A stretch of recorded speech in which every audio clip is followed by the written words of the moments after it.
This is the weekly wrap up presented by the Conversation Project. I am Jay Cleveland Pring, bringing you the top 10 stories based on your engagement with our Conversation Project feeds on Facebook and X for the week of Friday, February 10th through Friday, February the 17th. All the best stories that you said were the best based on your numbers, not me playing around with the numbers. Now, yes, it says story of the week. We have the wrong chyron in the back.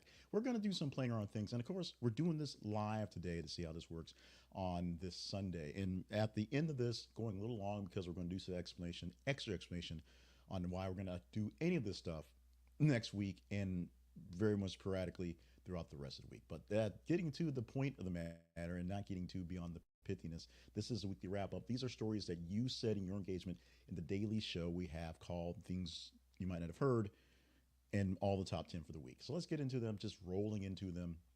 Less fanfare for the better.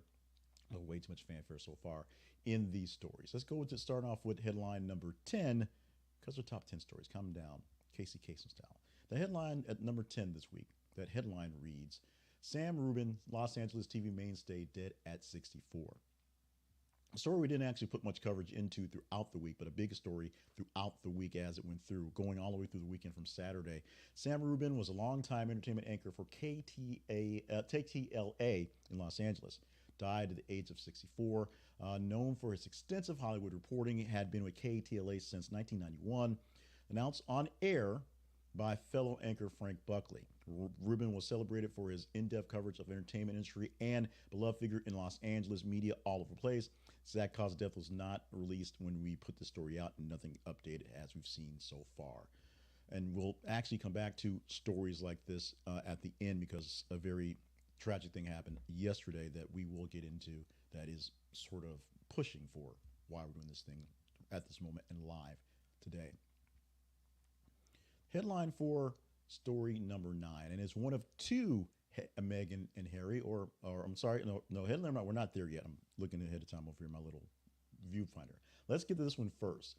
Switzerland's Nemo won a chaotic and politically fraught Eurovision Song Contest, triumphing in the competition that was upstaged by Israel controversy.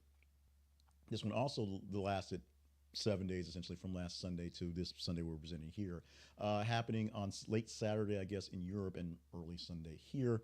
The Eurovision competition is the big yearly contest where basically people from across the nations come around to support and be in the big competition. It's like American Idol, the big global idol, except for reals this time. And it was won by a man from Switzerland named Nemo.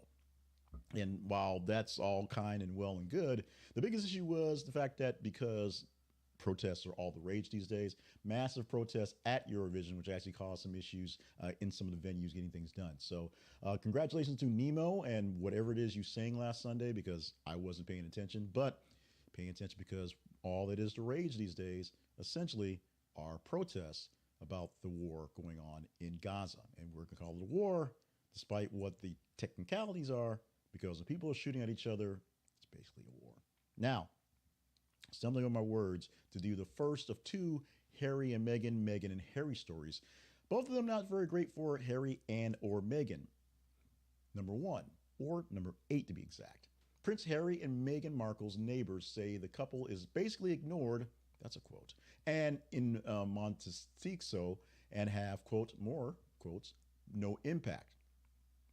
Despite the poor read, Prince Harry and Meghan Markle, and despite their high-profile status, seem to live in a relatively unnoticed life in Montecito, California.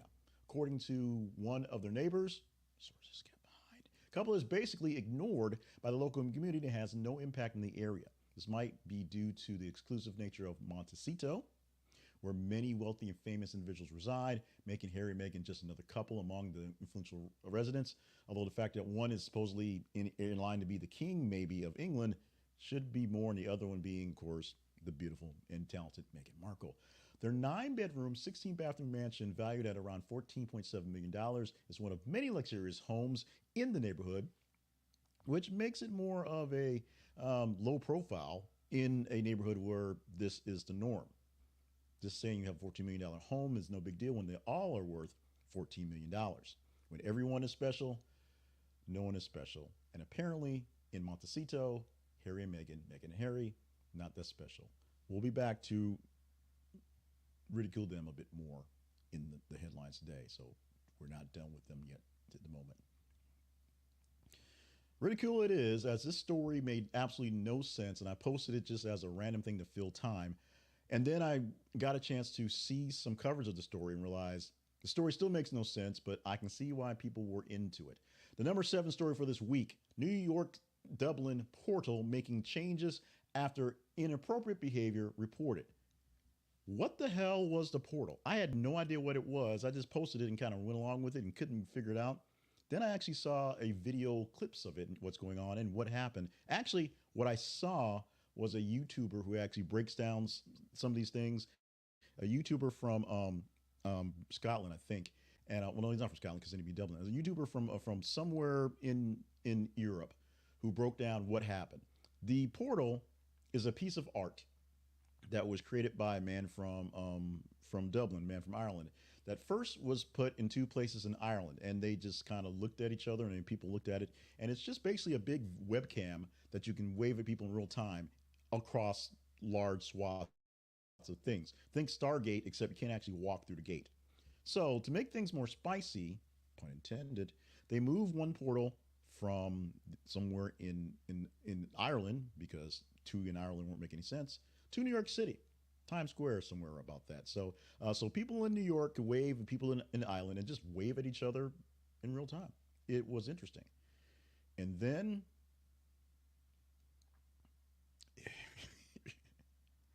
and then hilarity ensued. Essentially, people were giving the finger, pointing up different things, doing a lot of things that were just inappropriate. Someone from New York side put a picture of the Twin Towers on fire from 9/11.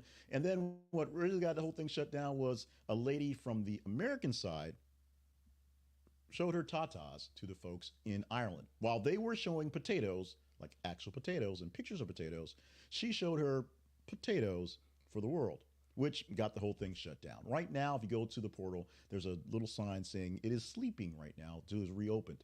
And they're going to do some changes to how this thing works out.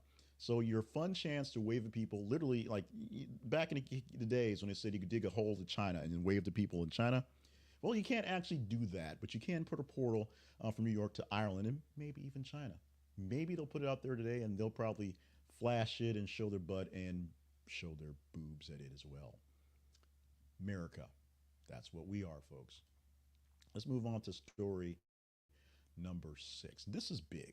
This is big. This is huge. Big time. Spy stuff in the movies. Marvel subpoenas Instagram as it seeks Captain America 4 spoiler leaker. Marvel Studios has issued a subpoena to Instagram in an effort to identify the user who leaked spoilers and images from the upcoming film Captain America Brave New World. The studio, the Captain America Brave New World, do it that way. The studio is intensifying its investigation to uncover the source of leaks, which appeared on Instagram. The legal action highlights Marvel's commitment to protecting its intellectual property and preventing unauthorized disclosures of sensitive content. The big words, content. As you can see from the video, this is a picture from Falcon and the Winter Soldier, not from Brave New World, Captain America, or New World Order, whatever they're calling it these days, because we don't want to get sued. We probably still get sued, but we don't want to get sued because we don't have any money. In the meantime, Marvel is putting this move in place as a broader strategy by Disney and Marvel to crack down on leaks and maintaining secrecy on upcoming projects. One of the things that not so secret is they're essentially dropping projects as they're finding that the ones that they put a lot of money into lately aren't making any money. So the pipeline of pushing things so far, so fast, and yes, that is a pun, pushing off towards the Marvels, is not quite working as well as they would like it to be. And we're going to see what happens. They're cutting out a lot of stuff. They're actually killing some of the TV shows that were in production. They might actually kill the Silk movie slash TV show. And that might be mostly because of Madam Web, but we'll see how that works out. But in the meantime, Marvel is trying to lock it down on the leaks, especially since they're doing so many reshoots and changes to Brave New World or Brave New World, so that people will be back in love with the Marvel movies again. Harry and Meghan are back, making two appearances, and this one reaching the top five. Number 5 this week. This time, Meghan Markle and Prince Harry's Archewell Foundation declared delinquent, another quote, order to stop soliciting or spending. Let's go straight to the robot editor's copy for this one. Meghan Markle and Prince Harry's Archwell Foundation has been declared delinquent by the California Registry of Charities and Fundraisers. The status means the foundation is not in compliance with the necessary regulations, that's a word, and has been ordered to cease all fundraising and spending activities. The California Attorney General's office issued this order, which requires the foundation to rectify its status to resume operations. Delinquency status could result in penalties or even the suspension or revocation of the foundation's registration if not addressed promptly. Yes, I actually can read. Sorry about that. But yes, we said two Harrys and Meghans for the price of one show, and neither of them were great for them in the way. First off, of course, we talked about the neighbors saying they're just normal. And this one, actual issues where the foundation, which basically gives them a reason to be here, is may not have a reason to be around if it is not in compliance. Very, very bad things, if you will. We feel a bit for Harry and Meghan and Harry, but we also put them on here for lots of clicks. Ironically, we didn't use either of these stories in the daily broadcast and the daily things you might have heard. We did not go over this. One, because there was an actual story that overshadowed them, and that being the sort of sadness that is what's going on in the life of William and Kate and things going on around the castle. So we couldn't have two royal things going on. The other one was seemed like it was essentially overkill in that case. But they're here. This is a story that you guys actually engaged in, actually wanted to talk about. It's top number 5 this week. You're welcome. The story at number 4, Anita Baker not giving us the best that she's got, literally not giving us much anything, because the number 4 story has this headline. Anita Baker cancels Atlanta concert 15 minutes before that show start. Anita Baker's concert in Atlanta, scheduled for Mother's Day weekend, was abruptly canceled just 15 minutes before it was supposed to start, leaving fans disappointed and frustrated. The concert, part of her An Evening with Anita Baker's tour, was set to take place on May 11, 2024 at State Farm Arena.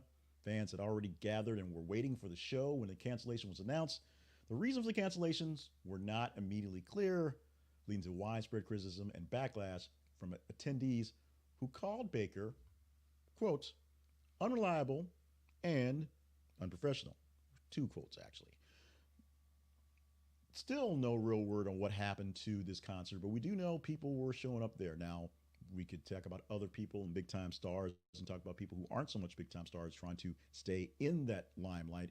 But this is, an unprofessional showing for whatever reason. Now, we may find out there's some actual reason. There might be an update to this that has a reason. I've seen none. I've seen nothing but complaints and arguments over what happened at this show. So we shall see. We shall see. Or maybe we won't see. Maybe she'll keep this in the wraps and keeps on moving. We shall see.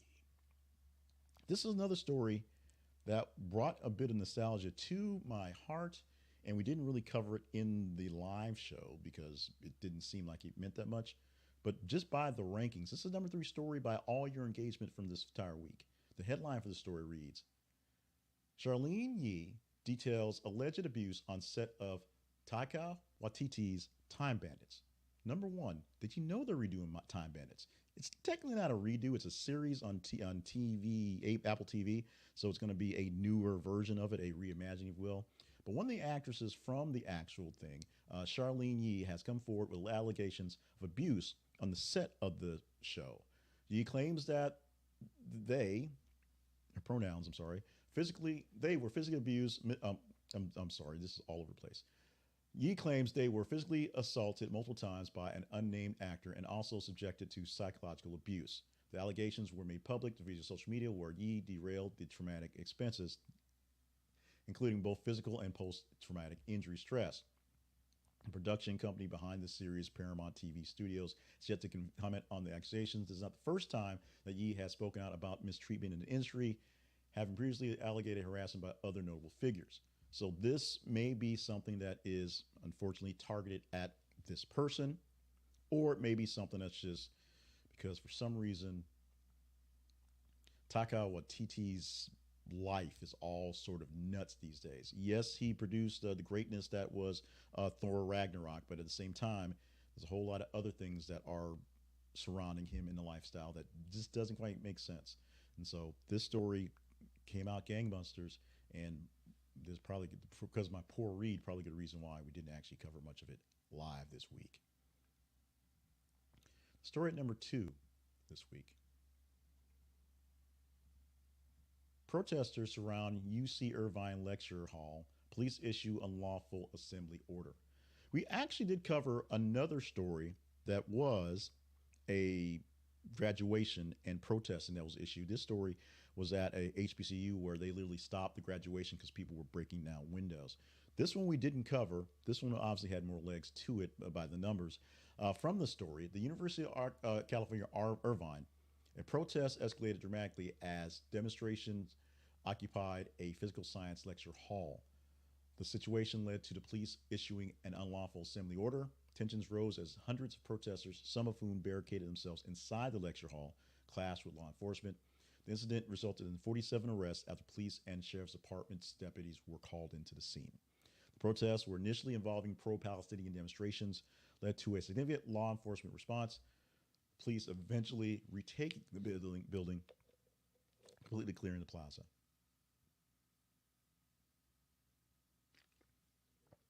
As graduation season continues, and the final season, I should say, wrapping up for various schools, we're going to see a few more of these things happening. One of the biggest issues with graduation season and the actual protests of going on were protesters were essentially camping out in front of spots for graduation at the places where they would be in the fields where things would happen, so they would be known and seen and hopefully either dealt with or dealt with. What we found was, in most cases, those were dealt with. And as these protests are coming in inside of graduations or inside of these last batches of just the speech as schools are clearing, being dealt with.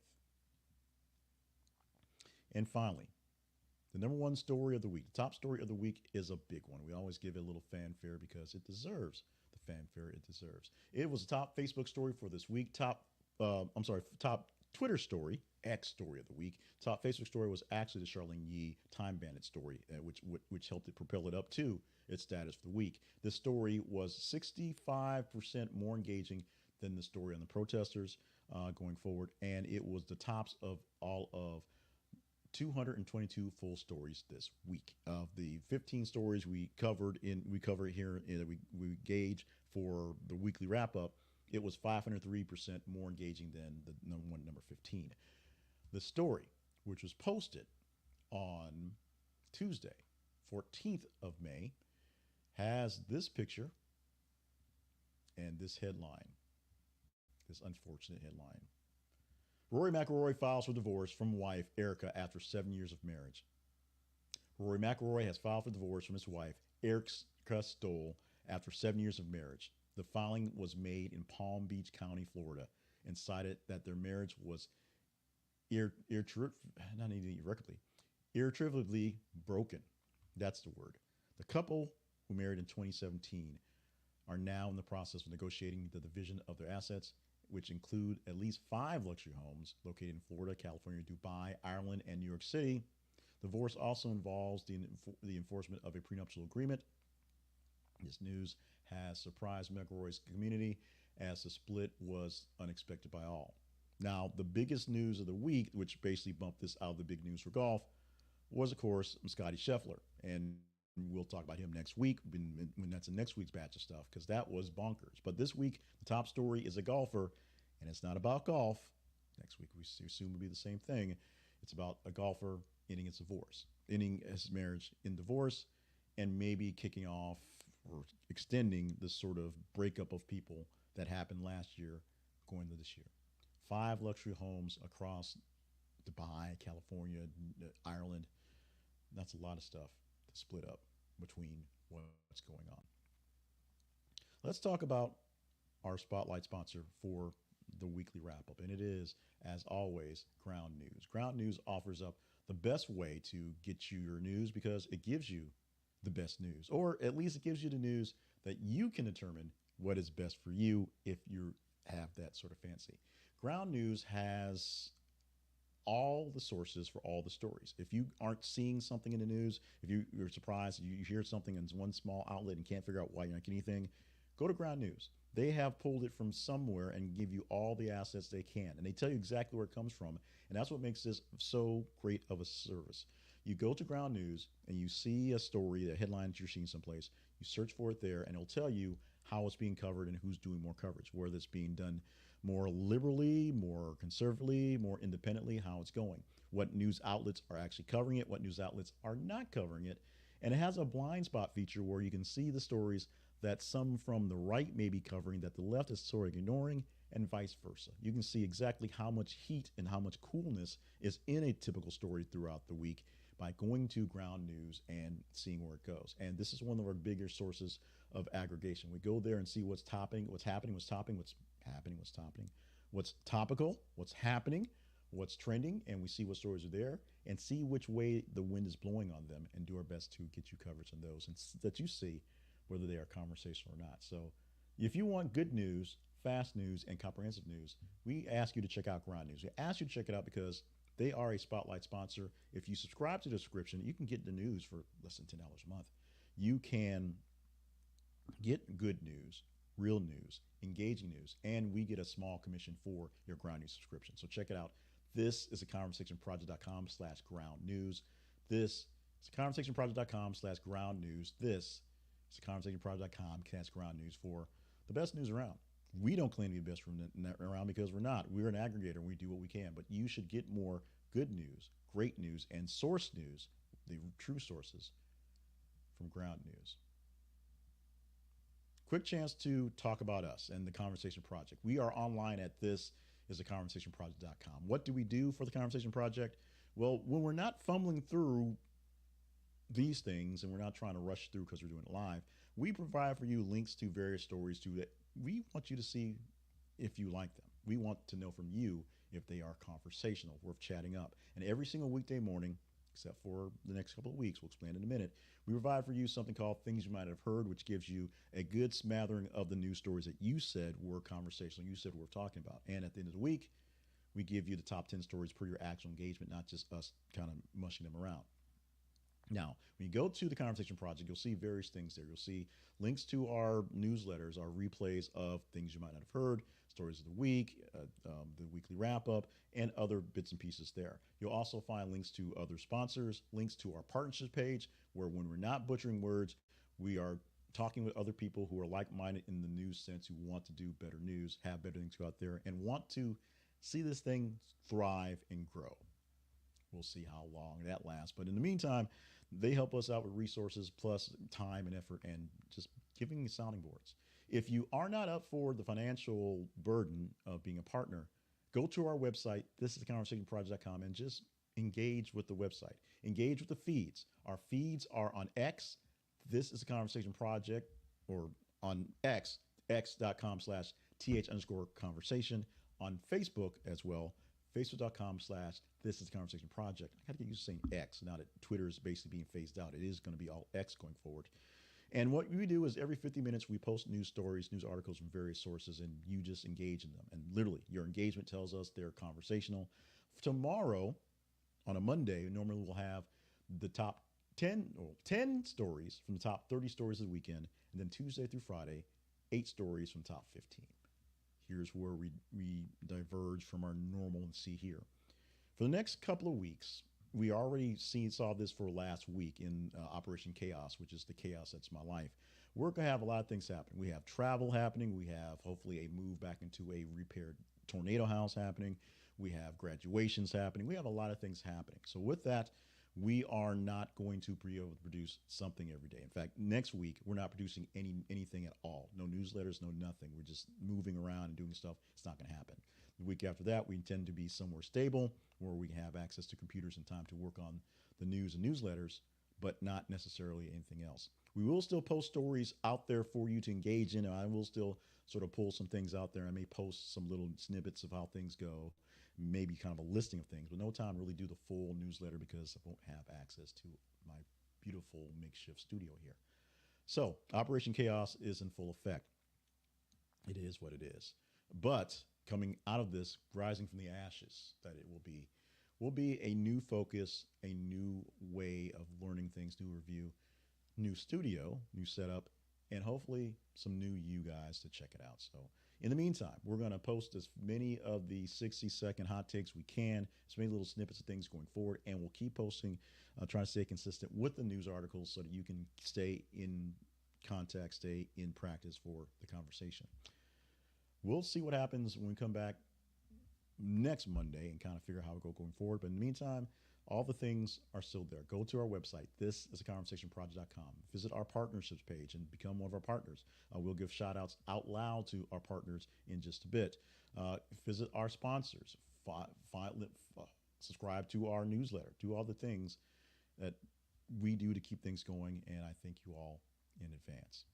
Also, thank you for being engaged with what we had going on, because even though we did not get to this story as a top 10 story, this is one we actually pulled in within the week, because this is one that is a reoccurring story, very reoccurring story that apparently is not quite gone yet.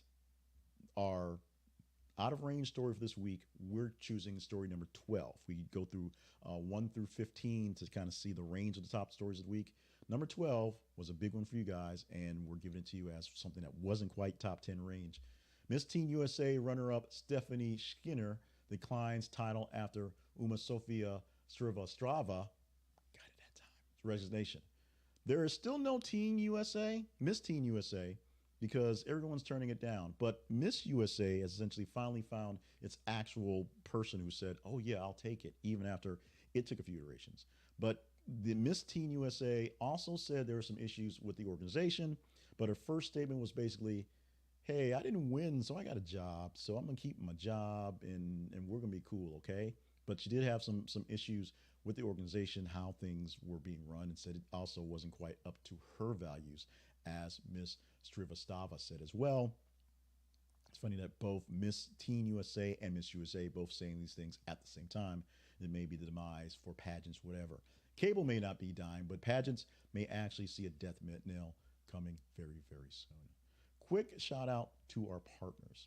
As we said, we are so glad that we have our partners to help us get through this thing, these things, all the things. Brand new partner this week, Eldon Kydd, who's not so much brand new to the Conversation Project, because he's been kind of floating around some of our projects for a while, but apparently he just now found his out and thinks he wants to build it up a little bit more and add some cash to the kitty. So we're proud of him, glad for him to be as one of our partners at the $5 level. Also, $5 level partners include Colby Green and Harold Braxton. Thank you so much for being a part of partnerships and joining in and helping things grow. You want to be a part of the gang, go to buymeacoffee.com/JClevelandPayne, and you too can pony up money for my benefit, our benefit, if you will, but mostly my benefit in these statuses.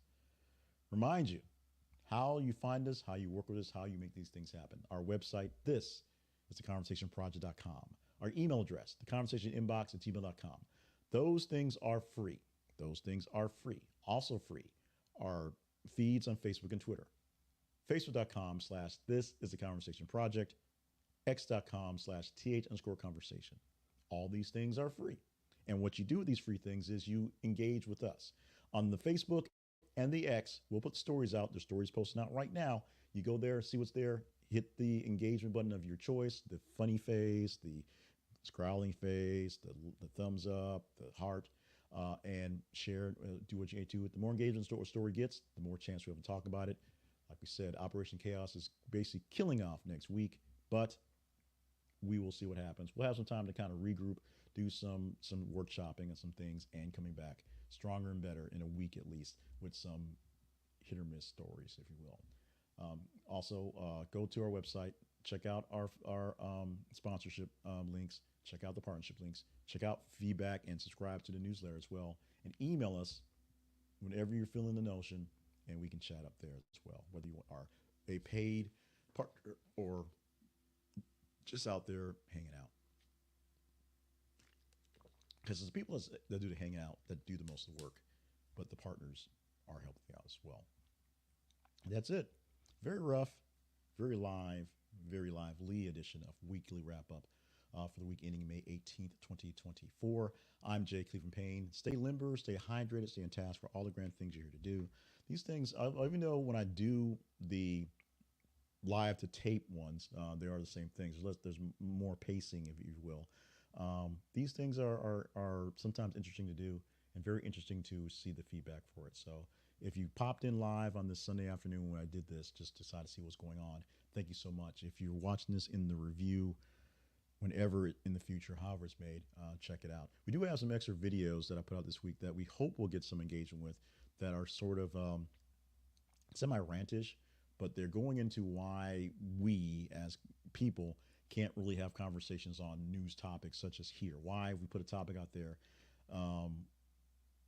they get polarized, and sometimes they get a lot of engagement from one side, but we don't get the discussion. We don't get a real back and forth. I've got 3 videos on how and why that happens. One of those is basically I'm the problem, but 2 of them are we are the collective problem, is how we see things. Hopefully they get some engagement between now and Sunday, and you just enjoy those as you will, so we're not left out alone. Now, finally, one more thing as we wrap up for today, and a very serious thing to come up with. Yesterday, on the 18th of May, there was the news, the passing of Alice Stewart.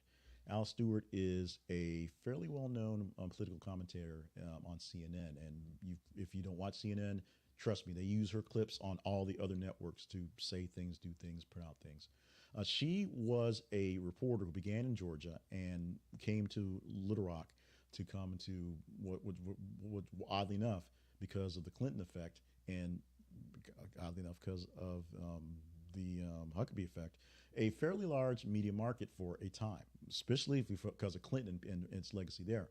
Now, she came in and she was a reporter doing regular report stuff on Channel 4 here in town. And then she took a job as Governor Huckabee's press secretary on his final year, as his former press secretary was moving on to do some other things. Governor was running out of time working, so he was finding his next life at work. As a young reporter, it was a great deal for her to take it on. I got a chance to work with her as we worked with the governor in news radio, doing some of his Ask the Governor shows and some other reporting, stuff like that. She went on to help out Governor Huckabee for his political campaign, I believe 1 or 2 of them, if you will. Then worked for a while for Michelle Bachmann, worked for a couple times for Ted Cruz as well. As we said earlier, did not actually work with somebody who won the job, but that was enough for her to know the ins and outs of politics on that level and become a very well respected commentator on both sides. She did a podcast with another commentator on the Democratic side that basically shoots the bull back and forth every week on what's going on back and forth. She's popular on CNN. All the people love her. Everybody thinks she's great. And she passed away at a very young age of 56 from a medical emergency. At this moment, about 24 hours after the actual happening, there's been no updates that I've seen what's going on. So this is something that touched me a lot because number one, 58, hopefully they say 68, 58 is not, means anything that you should worry about, any sort of thing. And her biggest thing was running and physical fitness, so we're not sure what happened.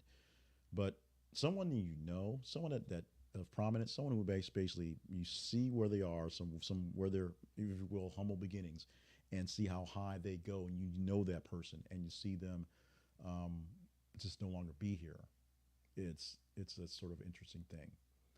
And so with that sort of thing in my mind, it's also dealing with, how am I going to continue with this little internet news thing that I stumble on words nobody watches when someone who of that stature is, now gone.